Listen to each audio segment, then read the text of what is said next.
DJ सागर सारा शहर में सन्नाटो थाजी जब पापी पुराण आई कोई टाइम जगह का और माता अब बांगा गाना पर गाना है। समझते क्यों नहीं कि अगर मैं तुम्हारे साथ 2 मिनट और रही तो मुझे तुझसे प्यार हो जाएगा। तो करना। परेशान हो गए हम लोग भाई साहब से, ये भी परेशान हो गए, हम भी परेशान हो गए, करो फिर।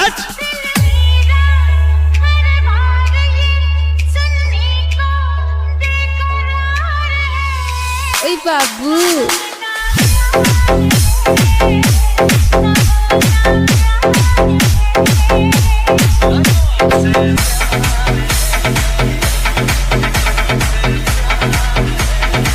DJ सागर DJ सागर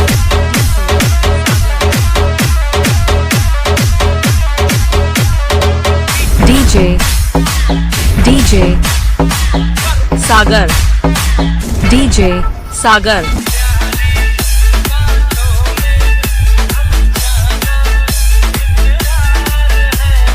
ये लड़कर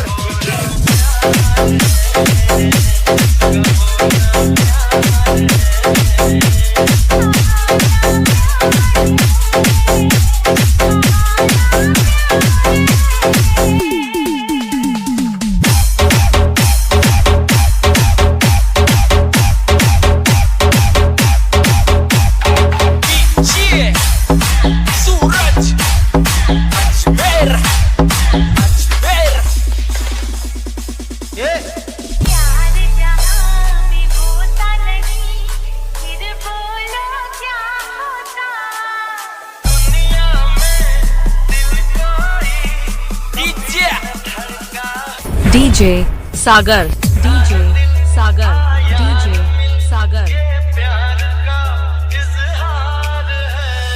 ओए बाबू